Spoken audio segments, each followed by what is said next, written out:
በስመ አብ ወወልድ ወመንፈስ ቅዱስ አሐዱ አምላክ አሜን።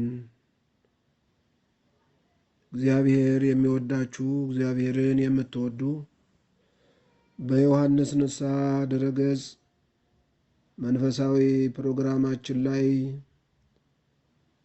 ዘወትር የሚተላለፈውን ትምህርተ ሃይማኖትና ልዩ ልዩ መንፈሳዊ መልእክታችንን በትጋትና በንቃት በመከታተል ላይ የምትገኙ ኦርቶዶክሳውያን የተዋሕዶ ልጆች ከሁሉ አስቀድሜ አንድ አምላክ በሆነ በአብ በወልድ በመንፈስ ቅዱስ ስም የተቀደሰ ሰላምታዬን አቀርብላችኋለሁ። በያላችሁበት የእግዚአብሔር ሰላም ከእናንተ ጋር ይሁን። የፍጥረታት ሁሉ ፈጣሪ የአማልክት አምላክ የነገሥታት ንጉሥ የገዢዎች ሁሉ ገዢ የሆነ ቸሩ አምላክ ቅዱስ እግዚአብሔር በደሙ ፈሳሽነት ከኃጢአታችን ሁሉ ያጠበን በበረከቱ የሚባርከን በቅድስናው የሚቀድሰን በመግቦቱ በጥብቆቱ ሁሉ ያልተለየን ስሙ ለዘላለም የተመሰገነ ይሁን። ተነሳ ሕፃኑን እናቱንም ይዘህ ወደ ኢየሩሳሌም አገር ሂድ።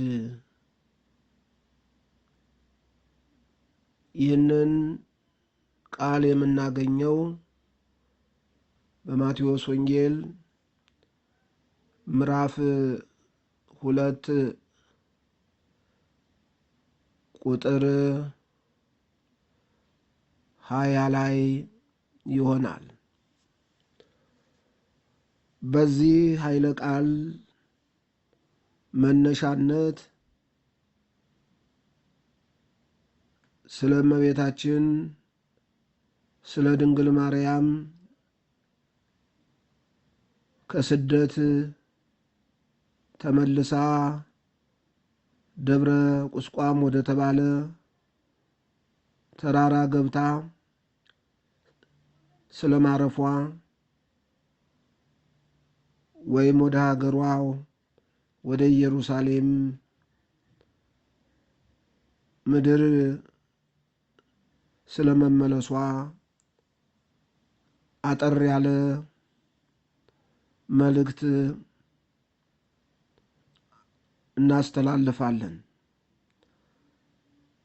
ሁላችንም እንደምናውቀው ኅዳር 6 ቀን በየዓመቱ ቁስቋም በሚል ስያሜ የእመቤታችንን የሚጠቷን ነገር በማኅሌትና በቅዳሴ በልዩ ልዩ መንፈሳዊ አገልግሎት እናከብራለን። ይህ በኢትዮጵያ ኦርቶዶክስ ተዋሕዶ ቤተ ክርስቲያን አስተምሮ መሰረት ከሚከበሩት ታላላቅ በዓላቶች አንዱ ነው። እንግዲህ ወደ ዋናው ትምህርታችን ከመግባታችን በፊት እንደ እግዚአብሔር ፈቃድ በእኛ ደካማ አገልጋዮቹ በሆነው ላይ አድሮ እግዚአብሔር ወደኛ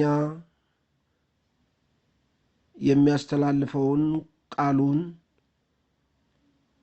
ለማዳመጥና በቃሉ ለመመከር እውነቱን ለማወቅ እውነቱን ለመረዳት የሚያስችል ትሑት ሰብእና ይዘን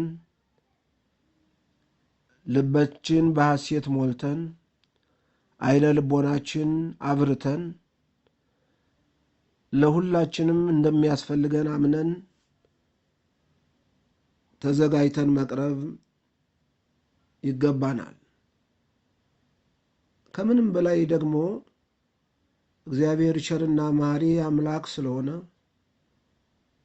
የኛ እገዛ በሌለበት የኛ ጥረት ባልታከለበት እስከዚህኛው ዓመት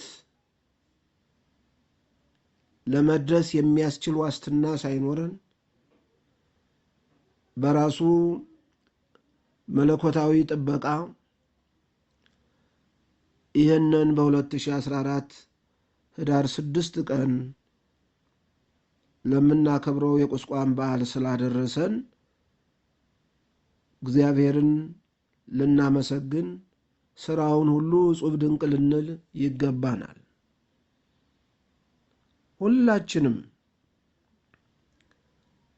በተለመደ አመጣጣችን በየጊዜው ዘመን አልፎ ዘመን ተተክቶ እኛም ደግሞ ዕድሜ ተሰጥቶን ዋጋ ሳንከፍልበት የራሳችን ጥረት ሳይታከልበት የኛ ምንም አስተዋጽኦ ሳይኖርበት በእግዚአብሔር ቸርነትና ምሕረት እሱ በለገሰን ጸጋ ብቻ እዚህ ደርሰን በማየታችን የእግዚአብሔርን መለኮታዊ ጸጋ ወይም መለኮታዊ ስጦታውን በመለኮታዊ ስጦታው በነፃ ያገኘነውን ነገር ሳናደንቅ እሱን በልዩ ሁኔታ ሳናመሰግነው ቸላ ብለን ማለፍ የለብንም።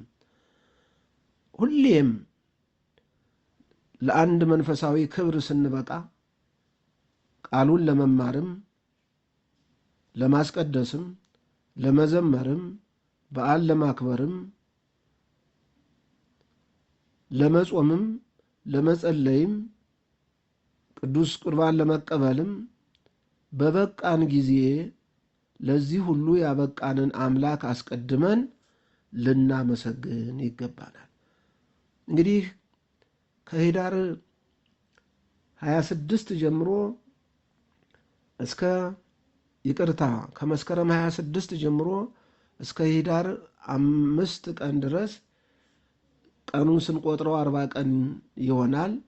ይህም የእመቤታችንን ከልጇ ጋር ከአረጋዊ ዮሴፍና ከእናታችን ከሰሎሜ ጋር ሁና ወደ ግብፅ ምድር የተሰደደችበትን በዚያ በስደት ዘመን የደረሰባትን መከራ፣ የተጠማችውን፣ የተራበችውን፣ የታረዘችውን በሰዎች ዘንድም የደረሰባትን ግፍና መከራ ሁሉ እያሰብን በሱባኤ የቆየንበት ጊዜ ነው።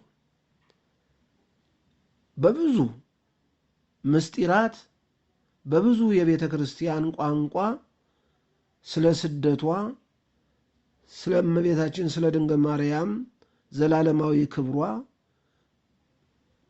እሷን ሊገልጹ በሚችሉ ምሳሌዎች ሁሉ ጽዬ በሚል ቋንቋም እሷ የምድር አበባ ብቻ ሳትሆን ምድርን ያስዋባት በእጽዋትና በአትክልት በአዝርዕት አምሮ አሸብርቆ የሚገኘው አበባ እሷን ሊገልጥ ባይችልም እንኳን በተፈጥሮ ያገኘነው ምድርን ያስዋባት ያስጌጣት አበባ ለእሷ ምሳሌ ሆኖ በመገለጡ እሷ ለእኛ የምድር ጽጌ ወይም አበባ እኛ ያጌጥንባት የተዋብንባት ልዩ ስጦታችን ስለሆነች በዚህ ሁሉ ነገር በመመሰል ሊቃውንቱ በቅኔያቸውም በዝማሪያቸውም በማሕሌታቸውም በትምህርታቸውም እርሷን ሲገልጹ ስለ እሷ ሲመሰክሩ የቆዩበት ጊዜ ነው የሱባኤው ጊዜ።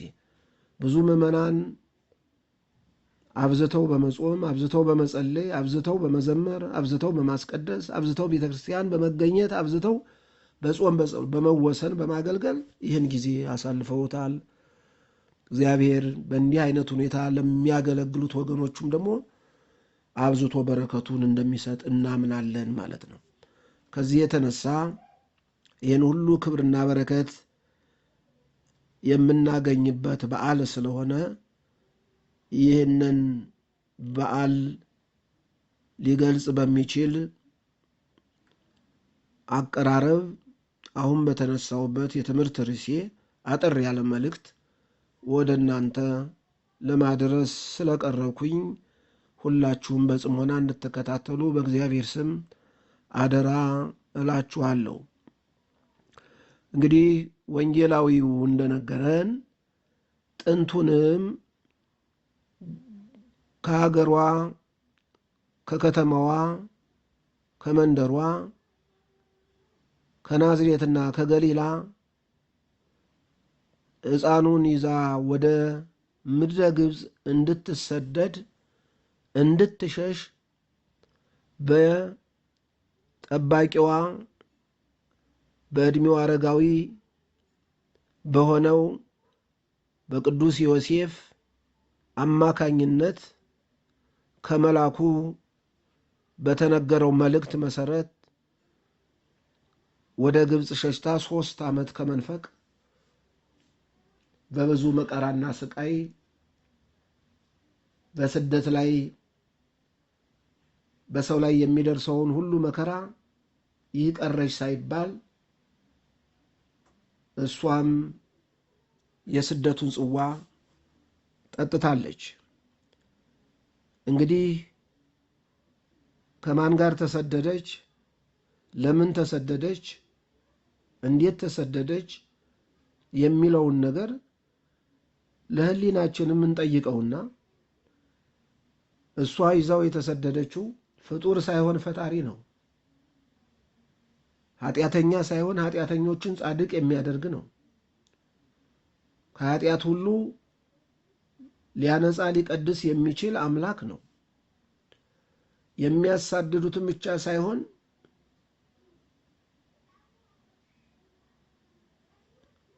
እሱ ሊያሳድዱት እና መከራ ሊያበዙበት በጠላትነት የቆሙበትን ብቻ ሳይሆን እሱ አይወድም እንጂ ፍጥረታትን ሁሉ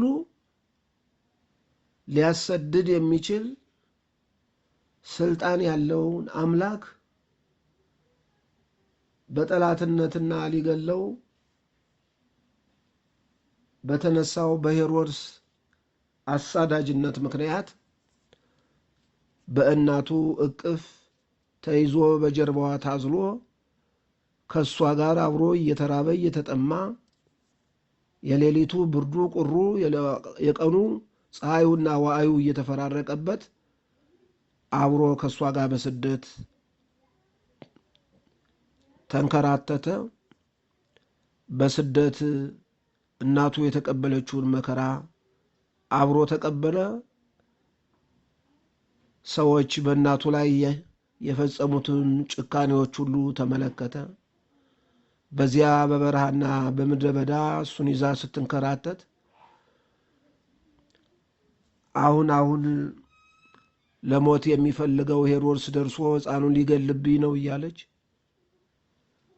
ከየዱሩና ከየዋሻው ብቅ የሚሉ አራዊትና እንስሳት ሁሉ እያስደነገጧት፣ እያስፈሯት፣ እያሸበሯት እየወደቀች እየተነሳች እንባዋን እያነባች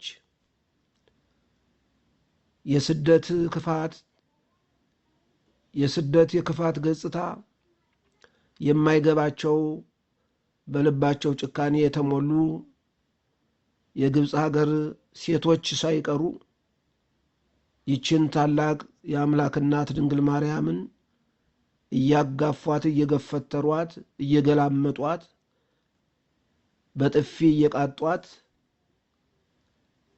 በረሃብና በጥም ጠውልጋ ሲያዋት የምትጠጣውና የምትበላው ነገር ከሚራሩላት ይቅር አንጀቷን ሁሉ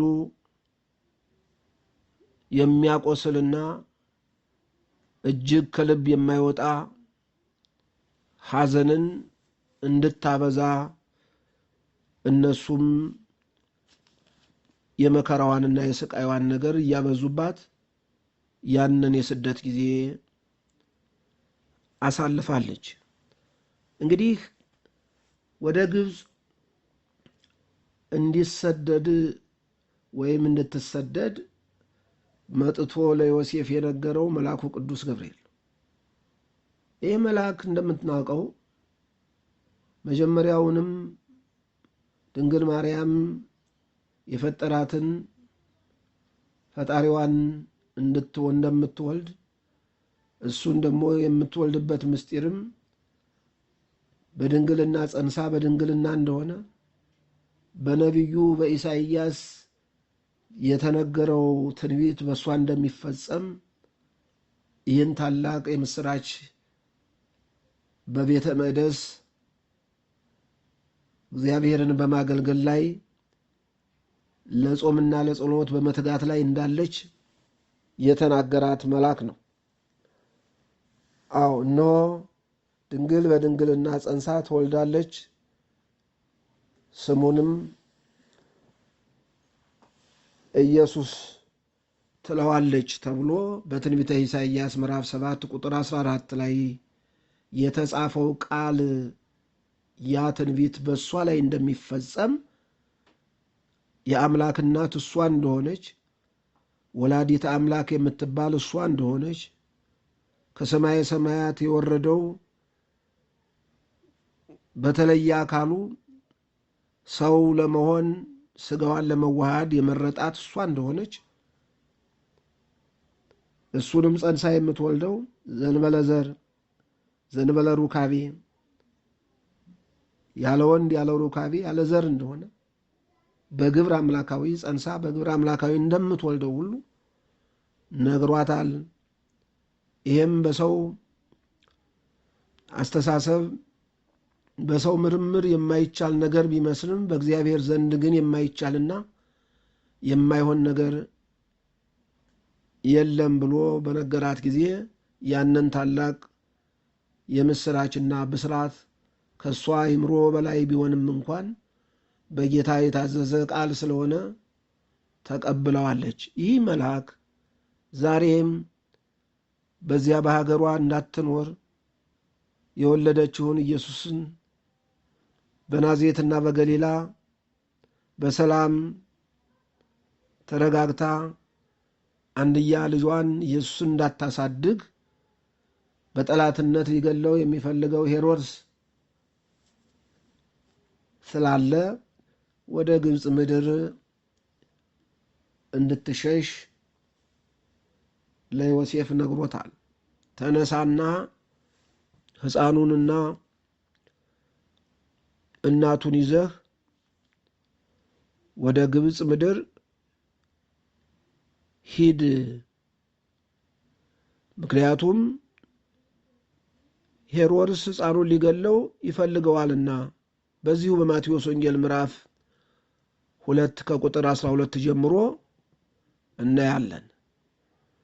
እንግዲህ መንግስቴን ይወርሳል፣ ንግስናዬን ይቀማል፣ ስልጣኔን ይወስዳል ብሎ የምድሩን ነገር በማሰብ ለሚጠፋው ለሚያልፈው እንደ አበባ ለሚረግፈው ከሰው ለተገኘው ለዚህ ለምድራዊ ስልጣንና ሹመት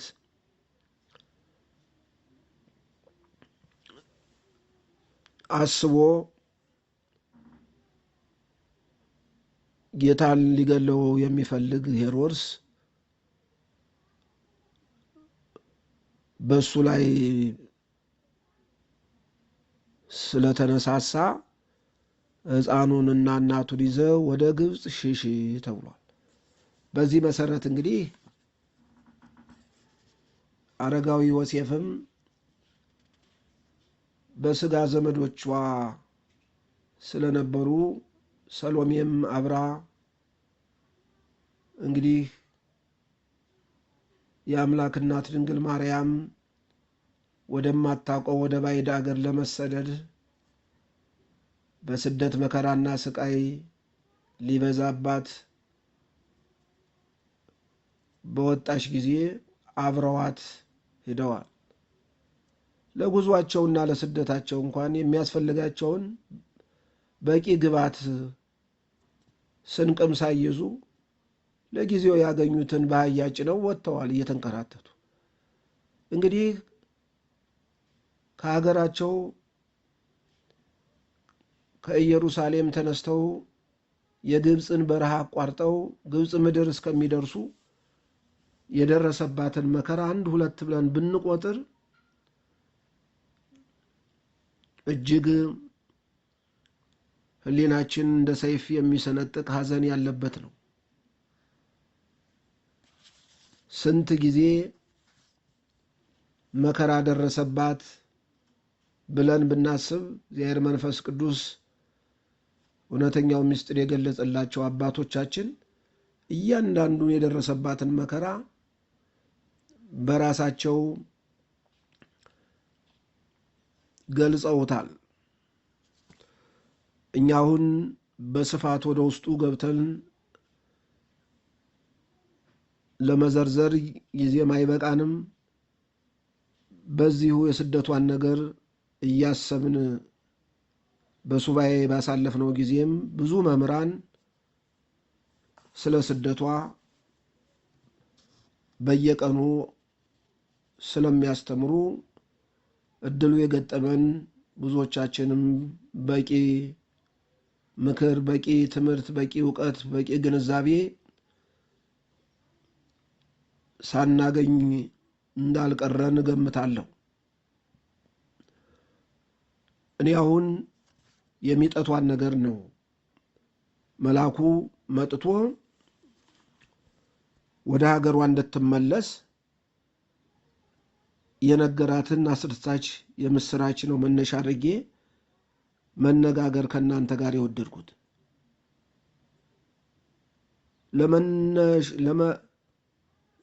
ለመመለሷ ወይም ለሚጠቱ መሰረቱ ከሀገሯ ወጥታ የመሰደዷ ሁኔታ ምስጢር ስለሆነ፣ ስለዚህ በአጭሩ እንደው ክርስቶስ ወደ ግብፅ ምድር ከእናቱ ጋር ለምን ተሰደደ?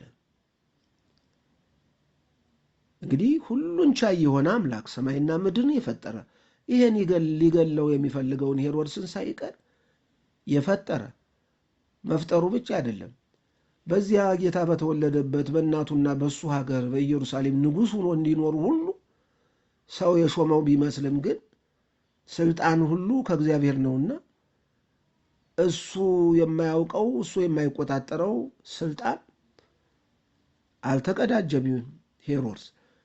ስለዚህ እሱ በዚህ በንጉሥ ሄሮድስ አሳዳጅነት ለመሰደድ የበቃበት ከእሱ ሰማይና ምድርን ከፈጠረ የነገስታት ሁሉ ንጉሥ የአማልክት ሁሉ አምላክ ከሆነው አምላክ በላይ የሚሆን አሳዳጅ ስለነበረ ነው ወይስ ለምን ተሰደደ?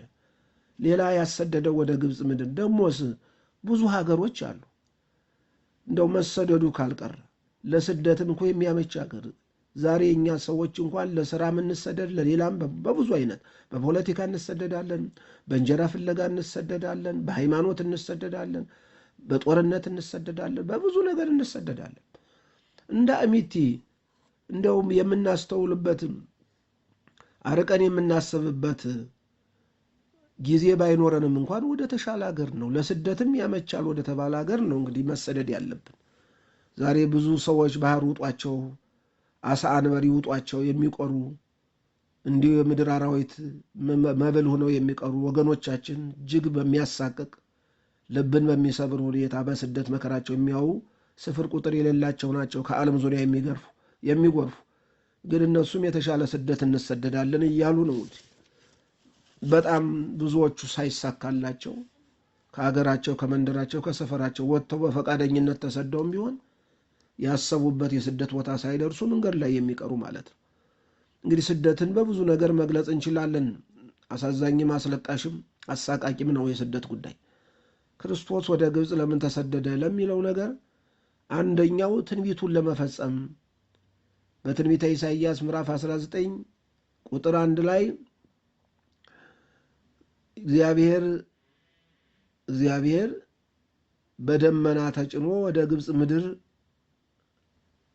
እንደወረደ በዚያም የግብፅን ጣዖታት እንደሰባበረ አጋንንትን እንዳሳደደ ይነግረናል። አዎ ሌላም ደግሞ በትንቢተ ሆሴዕ ምዕራፍ 11 ቁጥር 1 ላይ ምን የሚል ቃል ተጽፎ እናገኛለን?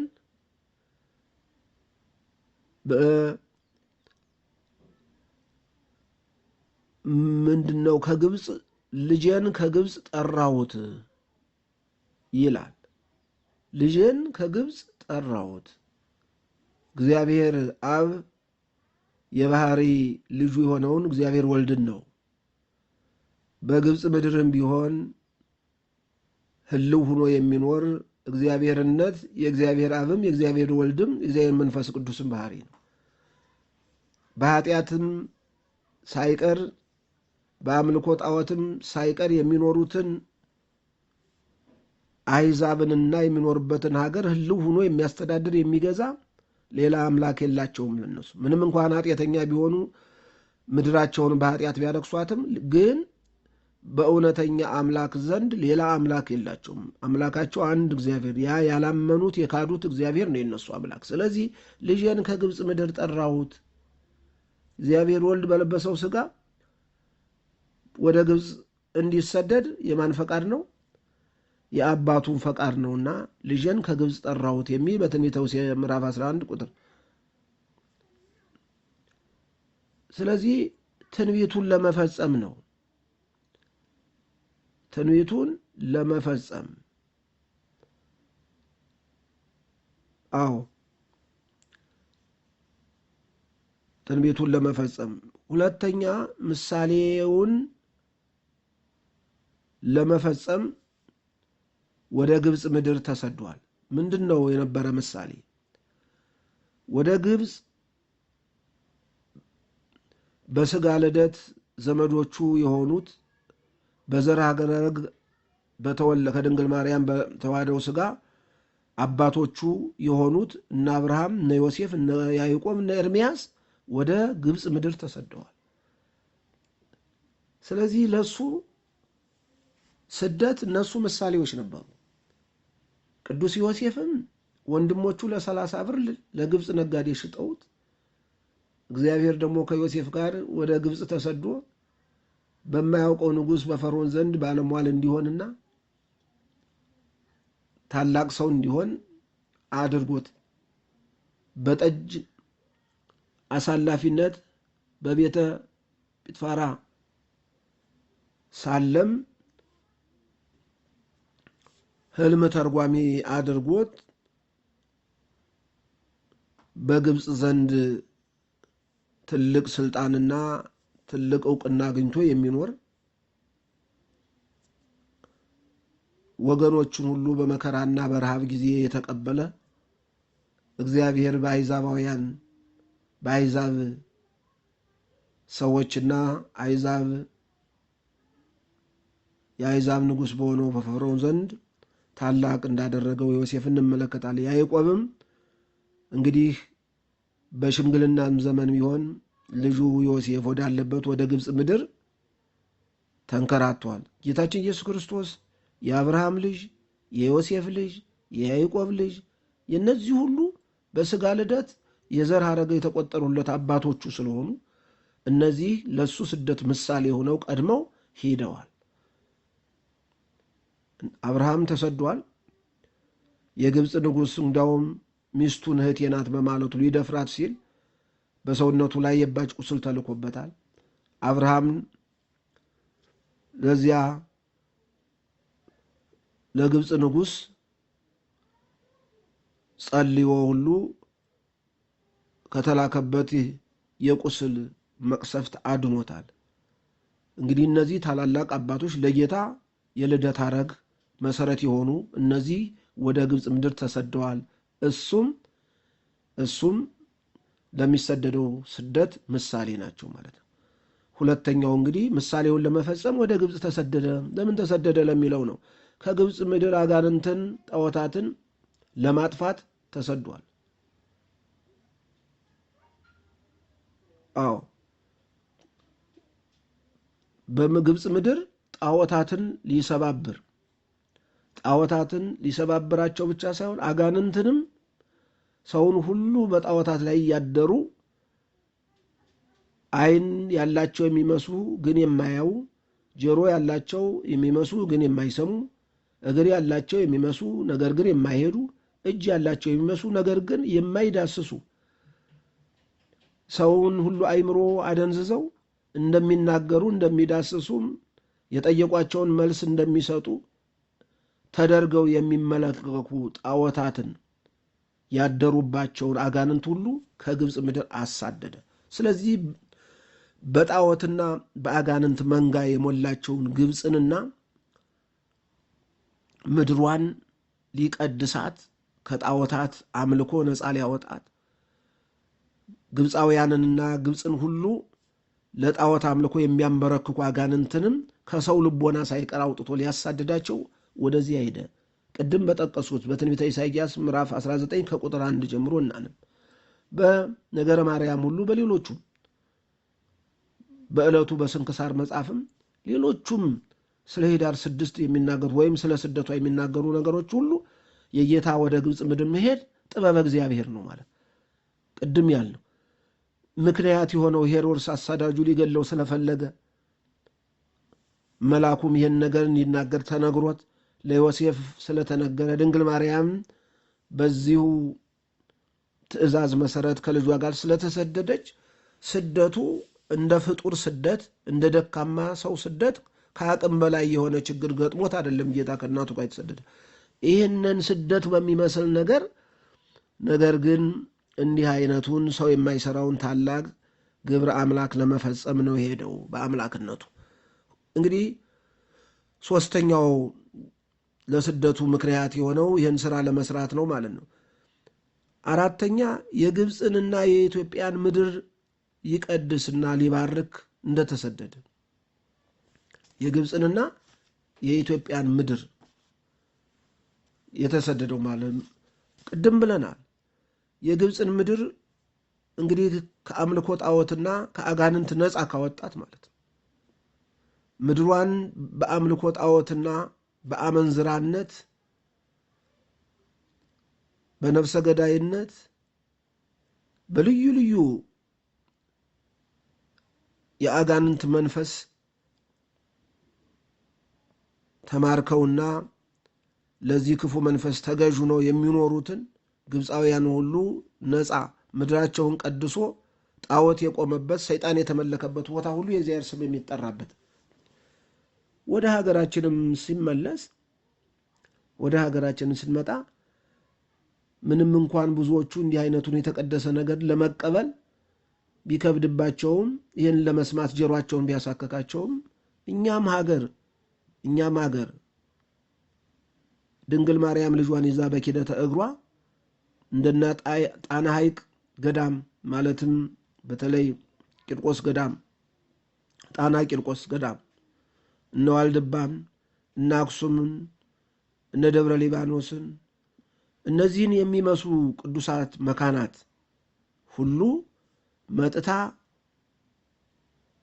እንደባረከች ከልጇ ጋር ይቺ ሀገርም ለድንግል ማርያም የአስራት ሀገሯ እንደሆነች የኢትዮጵያ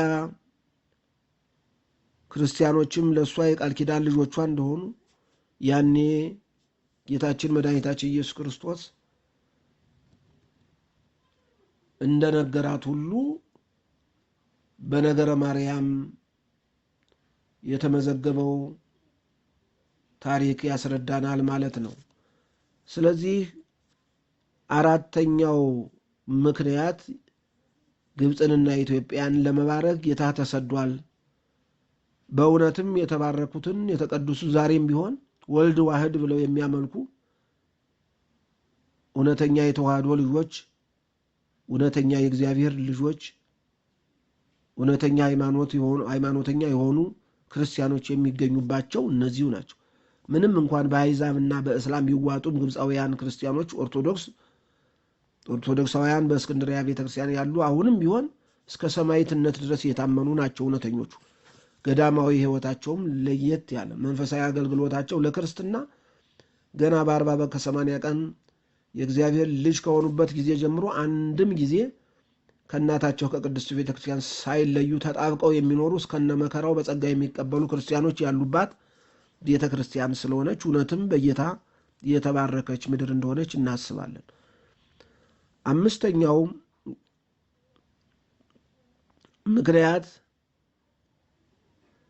ምክንያት ማለት ነው የተሰደደበት ምክንያት። እንግዲህ እሱ በእውነት ከሰማየ ሰማያት ወርዶ ከድንግል ማርያም ከስጋዋ ስጋ ከነፍሷ ነፍስ ነስቶ ስጋን ተዋህዶ ፍጹም አምላክ ፍጹም ሰው መሆኑን ለማረጋገጥ ምክንያቱም በብዙ ፈተና ውስጥ በብዙ መከራ ውስጥ ለማለፍ የሚዳሰስ ስጋ የሚታይ የሚጨበጥ ስጋ ተዋህዶ ፍጹም ሰው መሆኑን ፍጹም አምላክ መሆኑን ለማረጋገጥ ምትሃት አለመሆኑን ማለት ነው።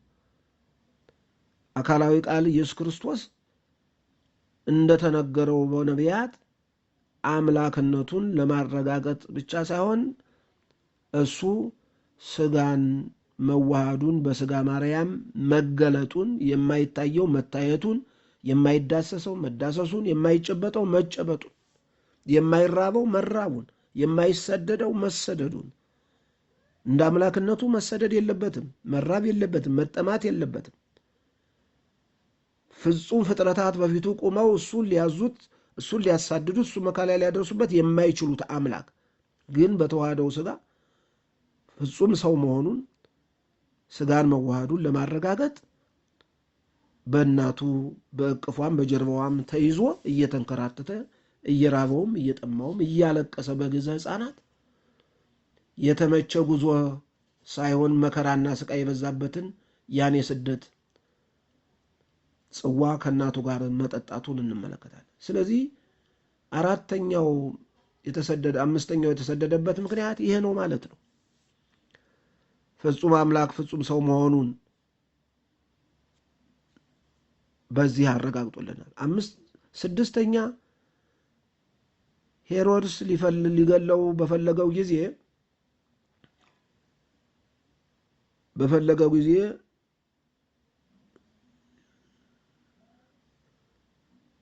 ሊገለው በፈለገው ጊዜ ምንም እንኳን ሰው የሆነው የባሕርይ አምላክ ኢየሱስ ክርስቶስ ዓለሙን በራሱ ደም ለመቤዠት ለማዳን የመጣ ቢሆንም ነገር ግን ይሄ በጠላትነት የተነሳው ርጉም ሄሮድስ ያለ ጊዜውና ያለ ወቅቱ ያለ እሱ ፈቃድ ለመግደል ስልጣን ስለሌለው የጌታ ደሙ የሚፈሰው በራሱ ፈቃድ በዕለተ ዓርብ በቀራንዮ በመስቀል ላይ እንጂ ሄሮድስ እንዳሰበው በገሊላ ከተማ በናዝሬት ከተማ በእሱ ሰብስቦ ከጨፈጨፋቸው ሕፃናት ጋር እሱ ያኔ ደሙ የማይፈስ መሆኑን ለማረጋገጥ ወደ ግብፅ ሀገር ተሰደደ። በግልጽ ይህን ነገር ይዩት። ጌታችን ኢየሱስ ክርስቶስ በራሱ ደም ቤዛነት ከኃጢአታችን ሁሉ ሊያነጻን ሊያድነን የእሱ ፈቃድ ነው። ስጋን የለበሰውም እኛን ሊያድነን ነው። ምን ተብሎ ተጽፏል? ዓለሙን እንዲሁ ስለወደደው አንድያ ልጁን ወይም አንድ ልጁን ለሞት አሳልፎ ሰጠ። እኛንም እስከ መስቀል ሞት ድረስ ወደደን። የእኛ ፍቅር የተገለጸው በእሱ የመስቀል ሞት ነውና፣ ስለዚህ የእሱ ደም የሚፈሰው አንደኛ በራሱ ፈቃድ ነው፣ ማንም አስገድዶታል። ሁለተኛ በዕለተ ዓርብ በመስቀል ላይ የሚሆን ቤዛነት ነው። ያንን ዕለተ ዓርብን ደግሞ ያችን ከዕለታት ሁሉ የተለየችውን ዕለተ ዓርብንና ከሰዓታት ሁሉ የተለየችውን ያችን ሰዓት ከ6 እስከ 9 ያለችውን ሁሉ የእሱን ደም አፍስሶ ዓለምን ሁሉ ሊቀድስ ከኃጢአት ሊያነጻ ያን ቀጠሮ የሰጠ እሱ ስለሆነ ዛሬ በጥላቻ በመቀኝነት የተነሳሳው ሄሮድስ እሱን መግደል እንደማይችል ለማጠየቅ ተሰዷል ከእናቱ ጋር። 8ኛው ስደትን በሃይማኖት በልዩ ልዩ ምክንያት ለሚሰደዱ ቅዱሳን ስደትን ሊባርክላቸው ተሳዷል። አዎ ስደትን ሊባርክ ብፁዓን እለ ይሰደዱ በእንተ ጽድቅ እስመ ሎሙ ይእቲ መንግሥተ ሰማያት፣ ስለ ጽድቅ የሚሰደዱ ብፁዓን ናቸው መንግሥተ ሰማያት እንደዚህ ላሉት ናትና። ማቴዎስ ወንጌል ምዕራፍ 5 ቁጥር 10 ላይ ለነዚህ በሃይማኖት ለሚሰደዱ እንደዚህ መንግሥተ ሰማያት ለመግባት የሚሰደዱትን ስደት ለመንግሥተ ሰማያት የሚያበቃ እንደሆነ ስደቱ እንዲባረክ እሱ ተሰዷል። ዛሬ በሃይማኖት ምክንያት ስደት ስንል እንደ የግድ ስንቅ ቋጥረን ዕቃ ጠቅልለን ከቤት ወጥተን ሩቅ አገር መሄድ ብቻ አይደለም። በብዙ ነገር ዛሬ በብዙ በምንኖርበት በሃይማኖታችን ጸንተን በርትተን በምግባር በትሩፋት ሁሉ በመኖራችን የሚያሳድዱን በጣም ብዙዎች ናቸው። አጋንንት ያሳድዱናል፣ ክፉ ሰዎች እኛን ያሳድዱናል። አዎ ኑሯችን፣ አገልግሎታችን፣ ክርስትናችን፣ መንፈሳዊነታችን ሁሉ ሁልጊዜ በብዙዎቹ ሲሳደድ የሚኖር ነውና እንዲሁም አገር ጥለን ከሞቀ ከደላ ቤት እንድንሰደድ የሚያበቁን ሁሉ ብዙዎች ናቸው። መቼም ዛሬ ለጽድቅ ባንሰደድም በብዙ ነገር መሰደድ በጣም ተራ ስራ ሆኗል። ዛሬም ሀገር ላይ ያለውን ተጨባጭ ሁኔታ ብናይ እጅግ ለማየትም ለመገመትም ለመስማትም በሚዘገንን ሁኔታ ያላቸውን በደቂቃ ውስጥ አጥተው በባዶነት ብዙዎቻቸው ሀብትና ንብረት ቤታቸውንና አካባቢያቸውን ቀያቸውን ብቻ ሳይሆን የተነጠቁት ሕይወት ሁሉ ተነጥቀው ተቀምጠው በዚያም ላይ ስደት ታውጆባቸው የሚንከራተቱ እልፍ አእላፋት ሰዎች ናቸው። በዓለም ዙሪያ ላይ በሃይማኖትም ይሁን በሌላም ምክንያት የሚሰደዱ የሚንከራተቱ አገር መንደር ሰፈር ከተማ ጥለው ወጥተው የዕለት እንጀራ የዕለት ጉርስ የዕለት ልብስ እንኳን ለመያዝ እድሉ ሳይኖራቸው በስደት የሚያለቅሱ የሚማቅቁ የሚሰቃዩ በዚያም ሲንከራተቱ ኖረው ቀባሪ አጥተው የቀሩ እጅግ የሚያስለቅሱ ስደተኞች የበዙባት ዓለም ላይ ነው የምንኖረው። እንደ ሀገራችንን ተጨባጭ ሁኔታ ዝም ብለን መናገር መስማት ነገርን ሁሉ ቀላል ያስመስላልና እንደው ወደ ሕሊናችን መለስ ብለን ስናይ ግን ይሄ ነገር ሁላችንም የሚዳስስ የሁላችንም ሕሊና የሚነካ ነገር ነው። እግዚአብሔር ብቻ በቸርነቱ የተሰደዱትን ተጽናንተው ወደ መረጋጋትና እንደገና ደግሞ ወደ መሰረታዊ ሕልውናቸው እንዲመልሳቸው መጸለይ፣ እኛም ከሚያንጃብብብን ስደት እግዚአብሔር በሞትም ልንሰደድ እንችላለን። በአካልም ከሞት ባልተሻለ ሁኔታ እየተንከራተትን ሁሉን አተን ልንሰደድ እንችላለን። ከብዙ ነገር እንሰደዳለን። ከትዳር እንሰደዳለን፣ ከሰፈር እንሰደዳለን፣ ከሃይማኖት እንሰደዳለን፣ ከሀብት ከንብረት እንሰደዳለን፣ ከወገን እንሰደዳለን። ብዙ ስደት ብቻ በእኛ ላይ ይደርሳል ማለት ነው። ስለዚህ ይህን ሁሉ በጸጋ እንድንቀበል እንዲያው ምድራዊ ስልጣን ምድራዊ ጥቅም ፈልገን የማይጠቅመን ነገር ሽተን የምንሰደደው ስደት መከራችን ያበዛዋል እንጂ አያቀለውም። ግን በሃይማኖት ስም የምንሰደድ ከእኛ ጋር ቀድሞ የሚሰደድ አምላክ ስላለን ያን የማይመቸውን ነገር ሁሉ አልጋ ባልጋ የሚያደርግ የሚያጽናና ስደት በሚመስል ነገር ስደት በሚመስል ነገር በስጋም መከራ የደረሰብን በሚመስል ያጣን የነጣን የተራብን የተጠማን የታረዝን በሚመስል ስደት ግን የዘላለም ሕይወት ልናገኝ የምንችልበትን ጸጋ ያጎናጽፈናል። ምክንያቱም ከኛ ሕይወት አጋንንት እንዲሰደዱ አድርጓቸዋል። ሌላ የሚዋጋን ርኩስ መንፈስ፣ የዝሙት መንፈስ፣ የጣዖት ማምለክ መንፈስ፣ የአምልኮ ባዕድ መንፈስ፣ የጠንቋይ አስጠንቋይ መንፈስ፣ ሌሎቹም ሁሉ በሕይወታችን የተቀደሰውን ሕይወታችን ሊያረክሱ የሚችሉ ነገሮች ሁሉ ከእኛ እንዲሰደዱ ያደርገናል። ሕይወታችን ይቀድሳል ማለት ነው። ለእውነተኛ ነገር መሰደድ ይህን ጸጋ ያበዛል ማለት ነው። እንግዲህ 8ኛው ምክንያት ጌታ የተሰደደበት የቅዱሳኑን ስደት፣ የክርስቲያኖችን ስደት፣ የካህናትን ስደት፣ የምዕመናንን ስደት በሃይማኖት ስም በየመንደሩ በየሰፈሩ ብዙ መከራ የሚቀበሉትን የግድ መደብደብ መታሰር አይደለም፣ በሰይፍ መቆረጥ አይደለም ስደት። አዎ ገንዘብ ማጣት መቀማት ብቻ አይደለም ስደት።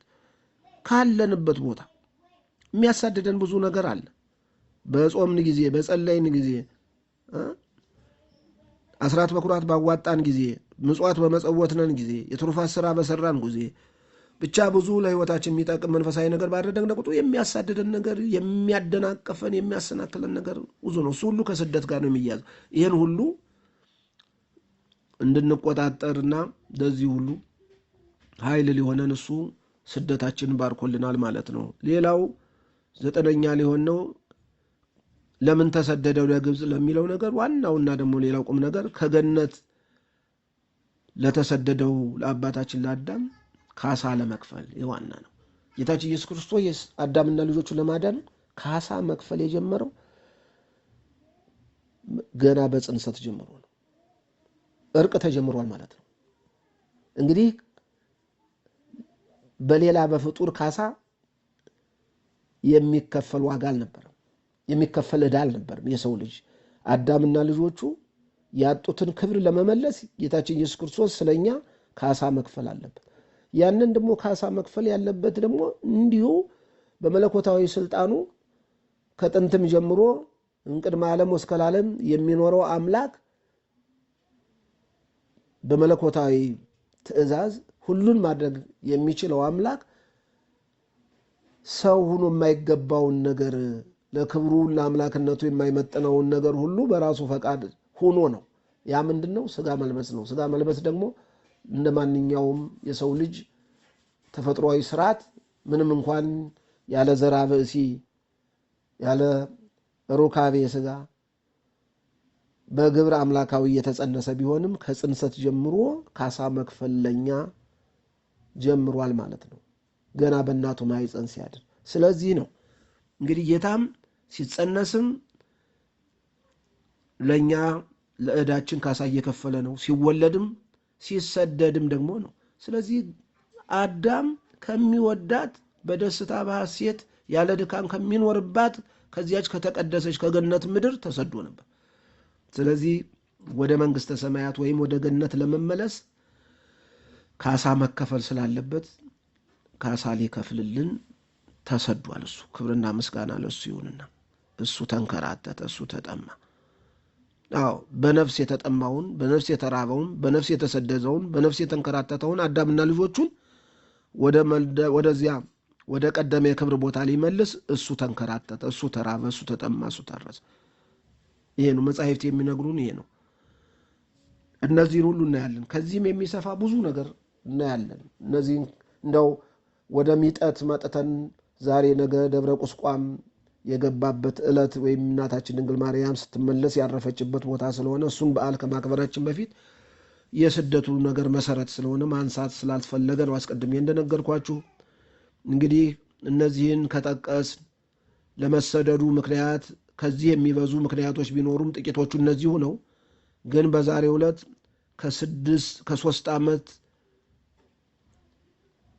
ከሶስት ዓመት ከመንፈቅ በስደት ከቆየች በኋላ ዛሬ ወደ ሀገሯ ልትመለስ ለትምህርቴ መነሻ ባደረኩት ኃይለ ቃል መሰረት ተነሳ ሕፃኑን እና እናቱን ይዘህ ወደ እስራኤል ሀገር ሂድ ብሎ መልአኩ ለአባታችን ለአረጋዊ ዮሴፍ በነገረው ጊዜ ወዲያውኑ በመልአኩ አማካይነት የደረሳቸውን ትእዛዝ በክብር ተቀብለው ዮሴፍና ሰሎሜም ከእናታችን ከድንግል ማርያም ጋርና ከልጇ ከጌታችን ከኢየሱስ ጋር ሆነው ሲመለሱ በዚያ በሲና ተራራ ወይም በግብፅ ምድር በበረሃ በሚታወቀውና በተቀደሰው ተራራ በደብረ ቁስቋም ገብተው ያደሩበት ቀን ነው። አዎ እንግዲህ እመቤታችን ድንግል ማርያም ወደ ግብፅ ምድር ተሰዳ ከቆየች በኋላ ወደ ሀገሯ እንድትመለስ ብዙዎቹ ተማጽነዋል። እሷም ቢሆን በዚያ በመከራና በስደት ጊዜ ልጇን ከሞት ለማዳን እንደዚያ ስትንከራተት አንዳንድ ጊዜ ወሬ ነጋሪዎች እየመጡ ሄሮድስና ሰራዊቱ መልእክተኞቹ ሊይዟችሁ ሊደርሱባችሁ ተቃርበዋል እያሉ ሲያስደነግጧት በዚያን ሰዓት ሁሉ እየወደቀች እየተነሳች የሐዘኗ ጽናትና የሐዘኗ የመከራ መጠን ምን እንደሚመስል ስለ ስደቷ መከራና ስቃይ የጻፉ ታላላቅ የቤተ ክርስቲያን አባቶች ተናግረዋል እና አባ ጽዬ በሰቆቃወ ድንግል በሚለው ድርሰታቸው ቦኑ ለከንቱ ዘሮዝኩ ወጻመኩ፣ በእውነት የደከምኩት የሮጥኩት የተንከራተትኩት በከንቱ ነውን? እምሄሮድስ ናዊ እምያምሰጥኩ፣ አዳኝ ከሆነው አሳዳጅ ከሆነው ገዳይ ከሆነው ከሄሮድስ እጅ ላላመልጥ፣ ወለምንት ዝየም ሀገር የወጻይኩ፣ ከሱ ላላመልጥ ልጄን ላላድን ታሪያ ከሀገሬ ስለምን ወጣው? ወለተ ዳዊት ትብየ ዘይናዝዘኒ ያጣውኩ፣ የዳዊት ልጅ ድንግል ማርያም የሚያረጋጋኝ ከዚህ መከራ የሚያጽናናኝ ሁሉ አጣሁ እያለች ተናገረች ይለናል። እንዲህ እያለች ቆይታ ለእሷ ደግሞ መልካም ነገር ያሰቡ ሁሉ ስለ እሷ ብዙ ነገር ወደ ሀገሯ እንድትመለስ ተመኝተውላት ተመየጢ ዝቴ ሀገረኪ ናዝሬተ፣ እመቤቴ እናቴ ድንግል ማርያም ወደ ሀገርሽ ተመለሽ፣ ወደ ሀገርሽ ናዝሬት ተመለሽ።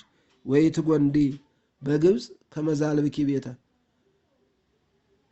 የነቢያት ትንቢት የተነገረባት የመላእክት ዝማሬ የተሰማባት ጌታ የተወለደባት ዘወትር መስዋዕት የሚሰወባት ታላላቅ ቅዱሳን ሀገራቸው ያደረጓት ናዝሬትን ኢየሩሳሌምን የሚያክል ሀገር እያለሽ አገር እንደሌለው ሰው በዚያ በባዕድ ሀገር በስደት በግብፅ ምድር ለምን ትቆያለሽ? ለምን ትንከራተቻለሽ? ለምን ታወያለሽ? ትከርሚያለሽ?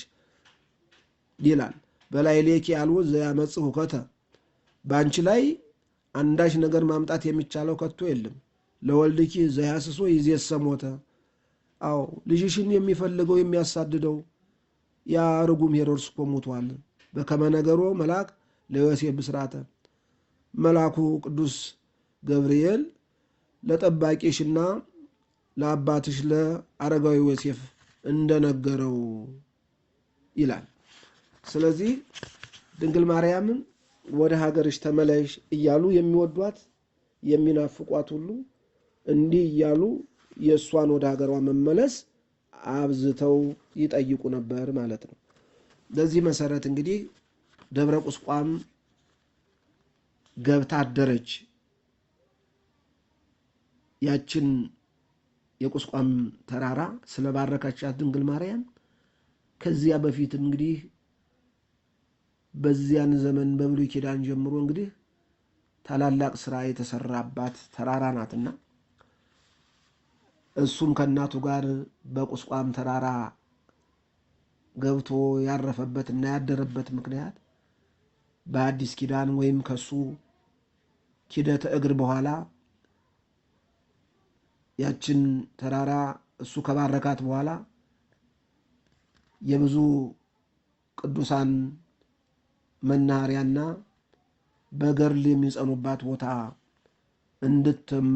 እንድትሆን ለመባረክ ስለሆነም የብዙ ቅዱሳን መናኸሪያ መሆኗንም የሚያውቅ ገዳማውያን ሁሉ የሚኖሩባት ቦታ መሆኗን ሁሉ ሊባርክላቸው ደብረ ቁስቋም ገብቷል። ጌታ እና ድንግል ማርያም ከስደት ከተመለሱ ከ400 ዘመን በኋላ በደብረ ቁስቋም በእመቤታችን ስም ትልቅ ገዳም ተሰርቶ ትልቅ ቤተክርስቲያን ተሰርቶ በዘመኑ የእስክንድሪያ ቤተክርስቲያን ፓትርያርክ የነበረው ብፁዕ ቅዱስ አቡነ ቅዱስ ቴዎፍሎስ እና የታወቀው ታላቁ የቤተክርስቲያን ሊቅ ቅዱስ ቄርሎስ ባሉበት እግዚአብሔርን በቸርነትና በረድኤት ተገኝቶ ያ ገዳም ያ የተሰራው ቤተ መቅደስ ቅዳሴ ቤቱ ተከብሯል። የተከበረበት አሁን ኅዳር 6 ቀን ነው። እመቤታችን ከግብፅ ተመልሳ ያደረችበት ደብረ ቁስቋም ዛሬ ኅዳር 6 ነው። እንደገና ደግሞ ከ400 ዘመን በኋላ ደግሞ ይህ የደብረ ቁስቋም ቤተ ክርስቲያን በእመቤታችን ስም ተሰርቶ የተባረከ ቅዳሴ ቤቱ የተከበረበትም ኅዳር 6 በዚሁ ዕለት ነው። ይህንን መሰረት አድርጋ ነው ቤተ ክርስቲያን ዛሬ ኅዳር 6 ቀን ታላቅ በዓል የምታከብረው። በዚህ በስደቷ ዘመን የደረሰባትን መከራ በማሰብ ሊቃውንተ ቤተ ክርስቲያን በየደረጃቸው ካህናትም ምዕመናንም በቤተ ክርስቲያን ዙሪያ እሑድ እሑድ አንድ ቀን ሳያጓድሉ በማሕሌት ገና ከምሽቱ 2 ሰዓት 3 ሰዓት ጀምሮ ቀጥ ብለው ሲያገለግሉ እያደሩ አንዳንዶቹ ደግሞ አብዝተው የወደዷት የትሩፋት የፈቃድ ጾም እየጾሙ እንዲህ በአይነት በውዳሴ እያቀረቡ እስከ ኅዳር 5 ቀን ቆይተው ኅዳር 6 ደግሞ መደምደሚያውን በልዩ ክብር በዓሏን አክብረው የትሩፋት ስራ ሰርተው ወደ ቤታቸው ይመለሳሉ። ምንድነው እሱ? ምንድነው? ዝክር አለ። የትኛውም አካባቢ በኢትዮጵያ ቤተክርስቲያን አስተምሮ ስርዓት፣ ወግ፣ ትውፊት በአራቱም ማዕዘን ቁስቋምን በዓል የማያከብር የጽጌ በዓል መደምደሚያ ስለሆነ፣ አዎ ያኔ ድሆች ሁሉ ጠግበው ተደስተው እንደወደዱ እንደፈቀዱ የሚበሉት የሚጠጡት የማያገኙ ሁሉ ተትረፍርፈው ተደስተው ሁሉ በዕለቱ ከመመገብ ከመጠጣት ከመደሰት አልፈው ችግረኞች በኳፋዳቸው ሁሉ ስንቅ ይዘው የሚሄዱበት ቀን ይሄ ቀን ኅዳር 6 ነው። ዝክሩ የሚዘከረው በእርድ ነው። መቼስ ሆድን ለማጥገብ በሆድ ለመደሰት አይደለም፣ በድግስ ለመሰደት አይደለም። ግን መቼም እግዚአብሔር የሰጠንን ወተን ወደን በጉልበታችን ያስገኘነውን ነገር የድካማችንና የላባችን ውጤት የሆነውን ነገር ዝክር አድርገን ስናቀርብ እግዚአብሔር ያኔ እኛን ይባርከናል፣ በረከቱን ያበዛልናል። ከዚህ አንጻር ነው እና ኅዳር 6 በየዓመቱ የሚከበረው በዓል ከዚህ ነው አንጻር እንደሆነ እንድትረዱልኝ ያስፈልጋል። ስለዚህ ዛሬም ቢሆን እኛ ይህንን በዓል ስናከብረው ቅድም እንዳልኳችሁ ሁላችንም እንደው ለሃይማኖት ባይሆንም በስጋዊ ሕልውናችንም ብዙ ፈታኝ ነገር መጥቶብን ስንሳደድ የምንኖርበት፣ አሁንም ደግሞ ብዙዎቻችን በስጋት ላይ ሆነን የምንኖርበት ምድር ስለሆነ እግዚአብሔር ከፈራነውም ስደት እንዲያወጣን በስደት ላይ ያሉትንም ደግሞ ተመልሰው ወደ መረጋጋት እንዲመጡ ሁሉ እግዚአብሔር ከነፍስም ከስጋም ስደት ይሰውረን። እንዲህ ብሎ መጸለይ ያስፈልጋል።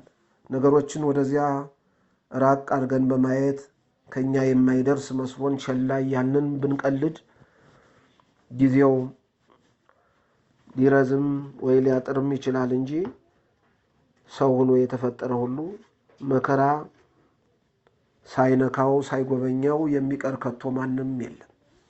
እግዚአብሔር ብቻ ከሚያሰድድ ነገር እንዲሰውረን መጸለይ ነው ያለብን።